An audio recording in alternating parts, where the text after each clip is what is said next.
ल है आज चाहिँ म टक्क पूर्ण दाइको विशेष पूर्ण दाइको घरको भिडियो बनाउन आएको।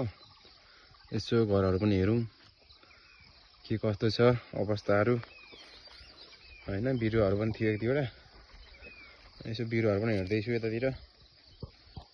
यो कागतीको बिरुवा रहेछ, एकदमै राम्रो भएर लिएर आएको रहेछ। यहाँ त फुल्दैछ पनि। ल यो चाहिँ लगभग फल्नु सुरु गरिसकेको रहेछ। त्यहाँ पनि राम्रो छ अनि त्यहाँ छ। ल यो पनि एकदम गतिलो रहेछ। ल बिरुवा यता टोयलेटको अवस्था के छ? टोयलेटको अवस्था पनि ठिकै छ, जोस भत्किया छैन, सेफ छ।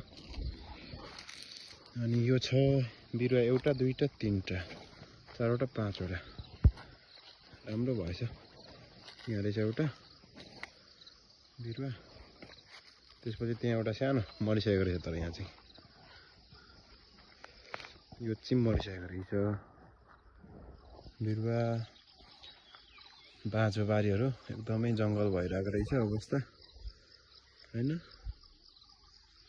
मास्तिर चाहिँ चाहिने तपाईको मामा घरहरू। ल मामा घरहरू यस्तो चाहिँ यता हाम्रो क्लबको भवनहरू टक्कसँगले। त्यहाँ छ मेरो घर, यता काजी साहबको घरहरू छ।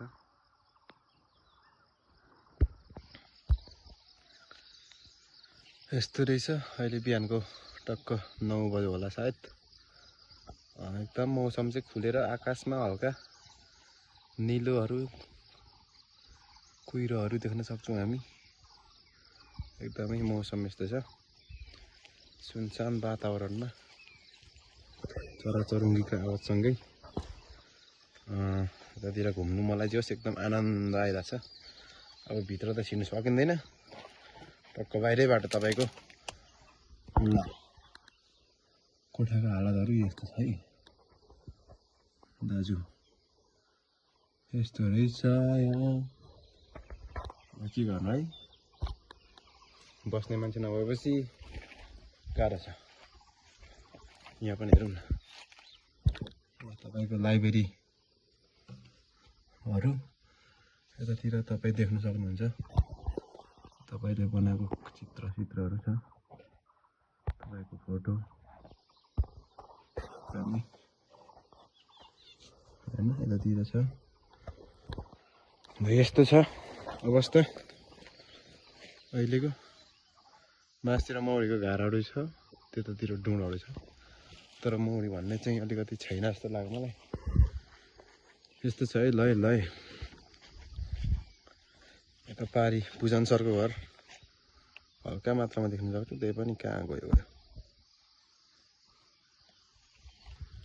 जङ्गल भएछ है, गाउँघर जङ्गल भएछ। बारीहरू के गर्नु, बस्ने मान्छे नभएपछि गाउँघर पनि सबै सुन्ने।